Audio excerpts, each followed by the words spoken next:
Hello students, আচার্যর আজকের এই ক্লাসে তোমাদের সবাইকে ওয়েলকাম। আমি সায়ন দাস।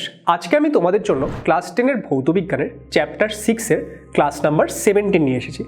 আমাদের আজকের এই ক্লাসে আমরা বৈদ্যুতিক মোটর বা ইলেকট্রিক্যাল মোটর নিয়ে আলোচনা করব। আমাদের যে এর আগের ক্লাস ছিল সেখানে আমরা আলোচনা করেছিলাম যে একটি পরিবাহী তারের ওপর চৌম্বক ক্ষেত্রের এফেক্ট কী হয়, এবং আমরা দেখেছিলাম যে আমরা যদি কোনো একটি চৌম্বক ক্ষেত্রে একটি পরিবাহী তারকে রাখি, সেই চৌম্বক ক্ষেত্রটি সেই পরিবাহী তারের ওপর বল প্রয়োগ করে, এবং এই বলের দিক কী হয় সেটা কিন্তু আমরা ফ্লেমিংয়ের বামহস্ত নিয়ম দিয়ে বের করাও শিখেছি। এবার এই যে একটা পরিবাহী তারের ওপর একটা চৌম্বক ক্ষেত্র বল প্রয়োগ করছে, এই নীতিকে কাজে লাগিয়ে মোটর তৈরি করা হয়। তাহলে চলো আমরা মোটরের যে গঠন সেটা নিয়ে একটু কথা বলি। দেখো, মোটরের সাধারণত 4টি প্রধান পার্ট থাকে। কি কি? 1 নম্বর হলো ক্ষেত্র চুম্বক। আমাদের যে কোনো মোটর নেবে, সেই মোটরের মধ্যে একটি চুম্বক থাকে এবং এখানে বেশ শক্তিশালী একটি তড়িৎ চুম্বক ব্যবহার করা হয়। এই যে আমাদের চুম্বকটি ব্যবহার করা হচ্ছে সেটাকে আমরা কি বলি? সেটাকে আমরা বলি মোটরের ক্ষেত্র চুম্বক। মোটরের যে নেক্সট পার্ট সেটা কি? সেটা হলো আর্মেচার। দেখো, যে কোনো মোটরের মধ্যে আমাদের একটি পরিবাহী তারের কুণ্ডলী থাকে, এবং এই যে পরিবাহী তারের কুণ্ডলী সেটাকে ক্ষেত্র চুম্বকের যে চৌম্বক ক্ষেত্র তার মধ্যে রাখা হয়। এই যে আমাদের ক্ষেত্র চুম্বকের মধ্যে আমরা এই পরিবাহী তারের কুণ্ডলীটি রাখছি, সেটাকেই আমরা কি বলি? সেটাকেই আমরা বলি হলো মোটরের আর্মেচার। এবার মোটরের আর্মেচার বিষয়টি যদি তোমরা বোঝো, আমরা এরপর মোটরের যেই পার্টটি নিয়ে কথা বলবো সেটা হলো কমিউটেটর।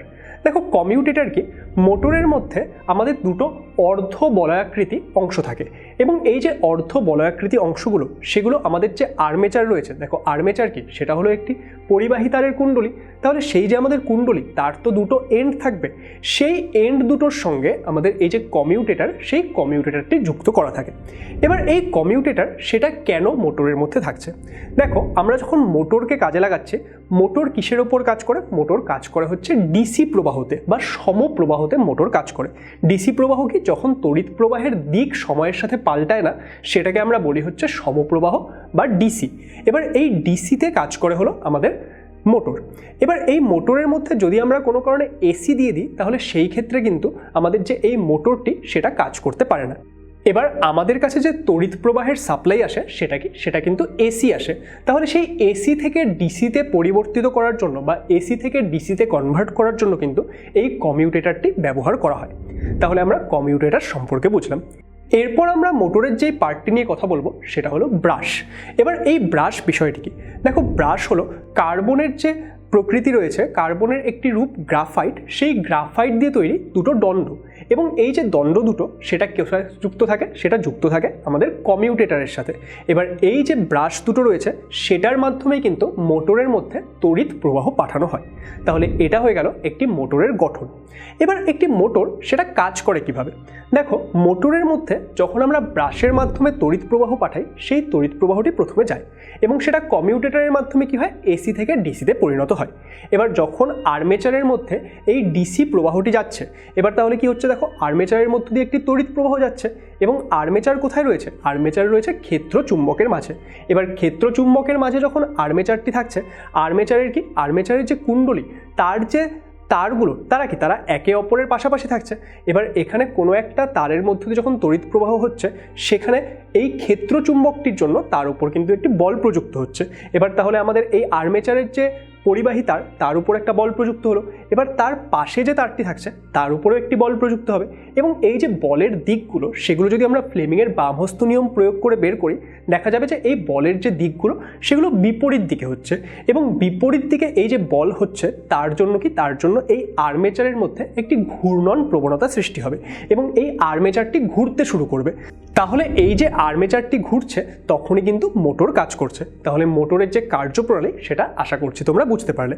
তাহলে আমরা কি কি শিখলাম এখানে? আমরা এখানে মোটরের গঠন নিয়ে আলোচনা করলাম এবং মোটর কিভাবে কাজ করে সেটা বুঝলাম। এবং তোমাদের মাথায় রাখতে হবে মোটর কোন ধর্মের ওপর কাজ করছে। মোটর কিন্তু একটি তড়িৎ পরিবাহী তারের ওপর যে চৌম্বক ক্ষেত্রের এফেক্ট, বা আমাদের একটি পরিবাহী তারকে যদি আমরা চৌম্বক ক্ষেত্রে রাখি, সেখানে যে চৌম্বক ক্ষেত্র পরিবাহী তারের ওপর বল প্রয়োগ করে, সেই যে নীতি তার উপরে কিন্তু এই মোটর ডিজাইন করা হচ্ছে। এবং মোটরের যে ঘূর্ণন সেটা বের করার জন্য আমরা কোন নীতি প্রয়োগ করি? সেটা কিন্তু আমরা প্রয়োগ করি ফ্লেমিংয়ের বামহস্ত নিয়ম। এবার এবার এই যে একটা মোটর থাকছে, সেই মোটরের মধ্যে কোন শক্তি কোন শক্তিতে রূপান্তরিত হয়। দেখো মোটরের মধ্যে আমরা কি করছি, মোটরের মধ্যে আমরা তড়িৎ প্রবাহ পাঠাচ্ছি এবং তার ফলে মোটরটি ঘুরছে। তার মানে এখানে কি হলো, যখন সেটা ঘুরছে তার একটা বেগ থাকছে, তার মানে সেখানে কি, সেখানে আমাদের একটা গতিশক্তি থাকছে। আর আমরা শক্তি কোনটা দিচ্ছি, আমরা দিচ্ছি তড়িৎ শক্তি। তাহলে একটা মোটরের মধ্যে তড়িৎ শক্তি গতিশক্তিতে রূপান্তরিত হয়। এবার এই যে একটা মোটর, তার শক্তি আমরা বৃদ্ধি করব কি করে। দেখো এটা কিন্তু আমাদের নির্ভর করবে মোটরের গঠনের উপর।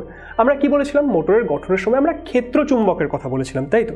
এবার ক্ষেত্র চুম্বকের শক্তি যদি আমরা বৃদ্ধি করি, তাহলে যখন আর্মেচারের মধ্য দিয়ে তড়িৎ প্রবাহ যাবে, তখন কি ক্ষেত্র চুম্বকের চৌম্বক ক্ষেত্র বৃদ্ধি হলে তার উপর বেশি বল প্রযুক্ত হবে। তাহলে এই ক্ষেত্রে মোটরটি বেশি জোরে ঘুরতে পারবে। তাহলে আমরা চুম্বকের যে শক্তি সেটাকে যদি বৃদ্ধি করি, তাহলে কিন্তু আমরা মোটরের শক্তি সেটাকেও বৃদ্ধি করতে পারবো। নেক্সট কিভাবে আমরা মোটরের শক্তি বৃদ্ধি করতে পারি, দেখো আমাদের যে তড়িৎ প্রবাহ আমরা পাঠাচ্ছি, সেই তড়িৎ প্রবাহের মান যদি আমরা বৃদ্ধি করি, তাহলেও কিন্তু আমাদের মোটরের যে শক্তি সেটা বৃদ্ধি পাবে।